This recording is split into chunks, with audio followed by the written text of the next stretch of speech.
February 2nd, 1966, I'd been in the polygraph field full-time for 18 years. And this particular morning, I'd been working all night in the laboratory and had decided to water a plant in the lab, very similar to the plant here, Dracaena cane plant. My thought was that as the moisture arrived to the leaf of the plant, the plant should be a better conductor, and I should get a reading on the chart. Well, strangely enough, I didn't get this at all, and in fact, it did just the opposite. Instead of tracing edging upward as it should have on the chart, it went into sort of a wild excitation, very similar to the first part of a human taking a polygraph test. But then it occurred to me, just about 14 minutes along, what would be the real optimum threat to the well-being of a plant. In fact, the imagery of fire entered my mind, and I not only thought, but I fully intended to burn the very leaf that was being tested with a match.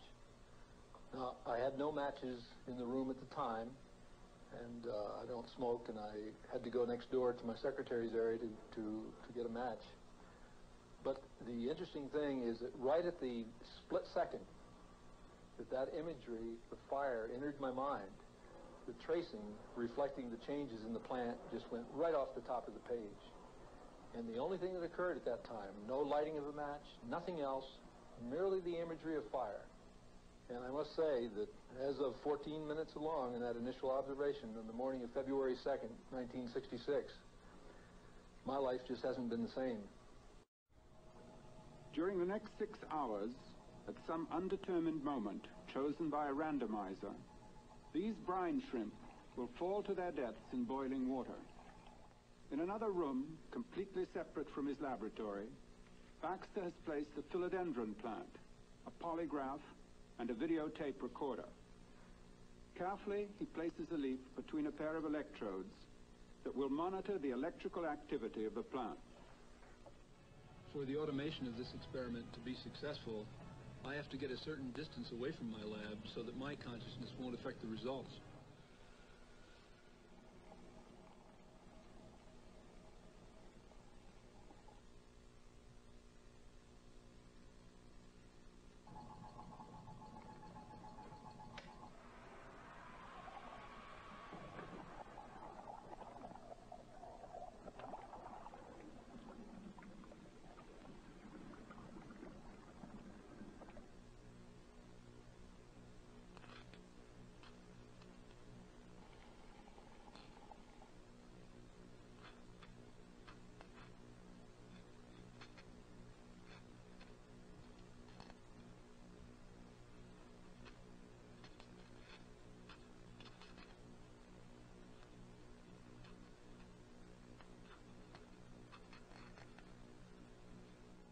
The results of each night's work must be carefully analyzed and recorded.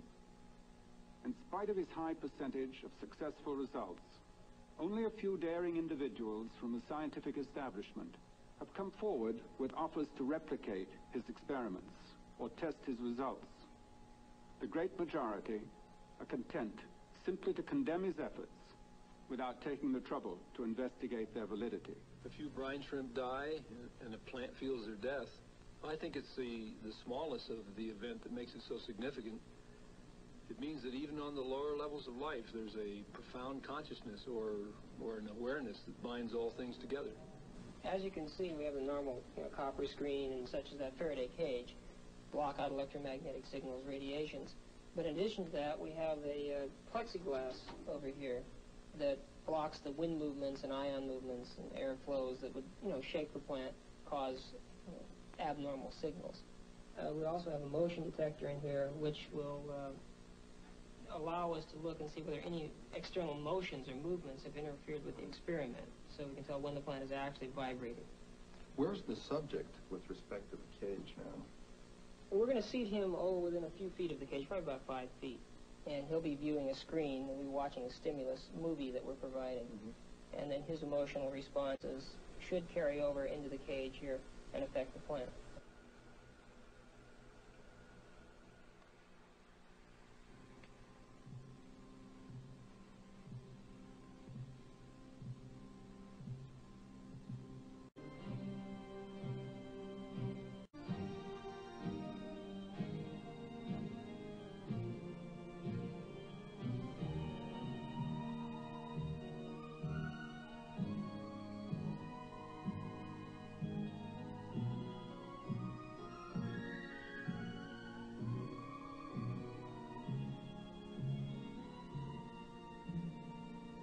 Not that one.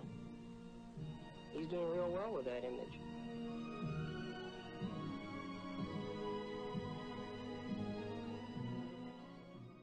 That looks very convincing.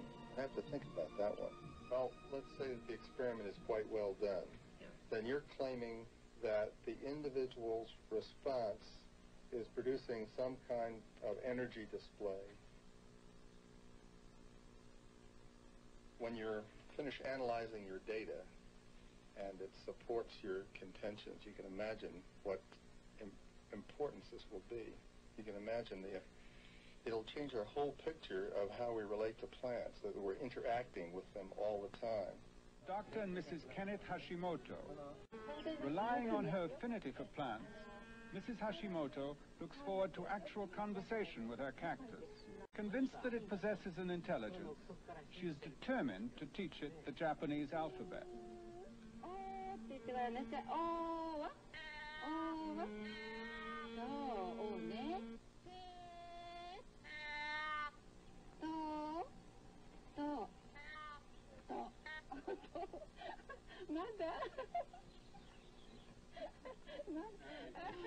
Research conducted in the Soviet Union leads scientists to believe that plants may think. Attached to delicate electronic instruments, a cabbage plant registers annoyance to the exhaling of tobacco smoke on its leaf surfaces. A scene familiar in any kitchen takes on special importance in this experiment. In some mysterious way, the plant which is attached to the instrument is able to feel the mutilation of its comrade.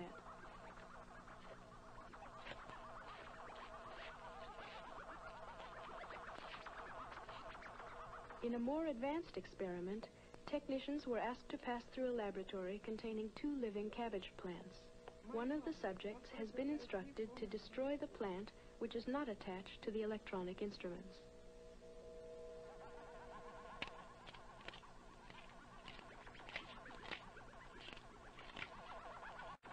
Hours later, the technicians are asked to return to the scene of the crime.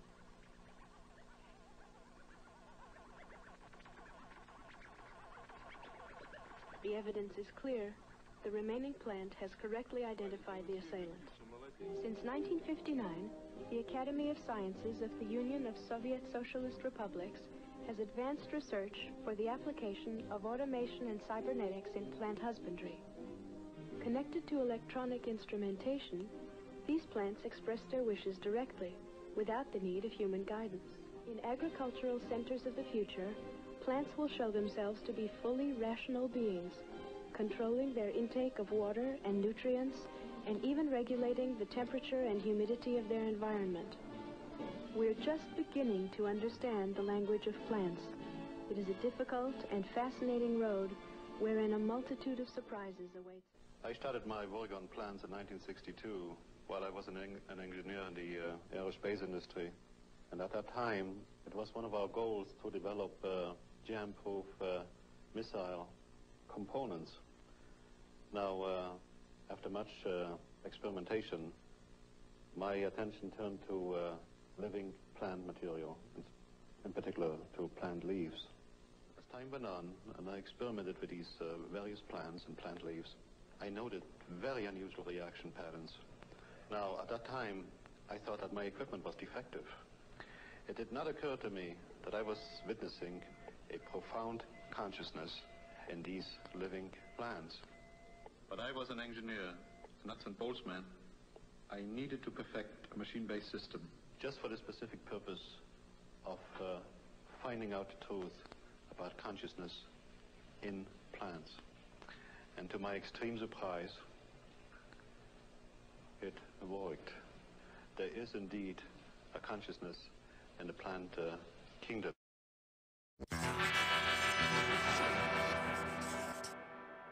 Okay, guys, plants have feelings. And as an emotional response to a threatening situation, they can even scream. Is this a myth? Yeah, yeah.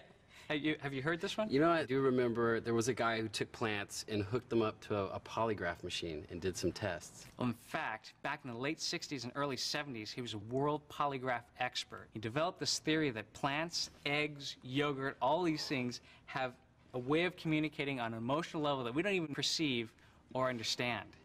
The concept of primary perception may be a little out there for some people. It means that all living organisms on Earth, from a whale, a human being, a plant, right down to a single cell, is interconnected, able to feel all sorts of emotions and to communicate with ESP. The theory was developed by the founder of the FBI's polygraph unit, Cleve Backster. I've been reading the experiments of Cleve Backster. When he thought about burning the plant, the needle on the polygraph jumped, as if the plant could actually read his mind. To put his theory to the test, the team is going to recreate some of his original experiments. First, to see if vegetation really does have feelings, they're going to get a plant, hook it up to a polygraph, subject it to physical and mental stress, and see if they get a reaction. Grant, do you know how long we've wanted one of these? Yes. And I don't mean a box. One genuine Stolting 22600. Oh, I hear something rattling already. The same model polygraph used in the, you guessed it, original Baxter experiments. Oh, sweet. I saw Meet the Parents. I know how these things work. Ever done time in prison, Jack? When humans are in situations of stress, such as telling a lie to someone, the theory is there are often changes to their body. Their heart rate goes up and they sweat more. It's the GSR, or galvanic skin response component of the polygraph, that measures the amount of sweat. It does this by putting out a tiny electrical current that monitors any change in the skin's conductivity. Baxter took the GSR electrodes from the polygraph, attached them to a leaf, and said he could tap into the currents that flow into our green friends. Tori makes a special screw-on clamp to secure the electrode from the polygraph to the leaf of the Dracaena. Don't worry, little buddy. We're not going to do anything mean to you. Yet. No, dude. Sorry, we're not supposed to freak it out? No. Okay. To help block out any accidental electrical interference that could affect the polygraph, like a cell phone going off or a plane flying overhead, they're going to conduct the test inside a shipping container. We'll take it into the container, which we know acts as a really good shield from radio frequency interference. The camera crew, everybody else, will be outside. So all that camera equipment's going to be out there recording us remotely. Grant and Tori clear their minds. Let's go to our happy place. And become one with nature. There's definitely a little deflection there. A little slap on the leaf caused the needle on the polygraph to move. Could it mean the plant is feeling fear and pain? Plant's kind of twitching. Because he knows what's coming. To up the ouch factor, Tori pulls out the heavy artillery. Whoa, huge spike. The needle moved way more when the strength of the attack was increased. Each time we hit the plant with the fire extinguisher, the needle pinned. The boys are baffled, but move on to test if plants can read minds. This time, Tori's not going to touch the plant at all. He's just going to imagine hurting it. Think about something specific to this plant, and I want you to you have to really intend to do it. Like, I am going to do this. I'm going to kick your butt. Ready? Had a good baseline. I gave it a mental picture, picturing it burning on fire. The needle jumps. Are you serious? Stop. No way. Tori had a thought, and the plant reacted. What the heck was that? I don't know. Okay, you're not touching the plant, is that correct? No, I'm not touching anything. All I'm doing is I'm staring it down and imagining it in flames. Is the Dracaena tapping into Tori's consciousness and terrified of being burned? Okay, that's it for today. I mean, I'm not saying I believe this, but yeah. it's kind of hard to dispute the ink. Even engineer Grant, man of science, is taking off his skeptic cap. If I were to say that it was a random occurrence, be some pretty amazing coincidences going on. It boggles the mind. They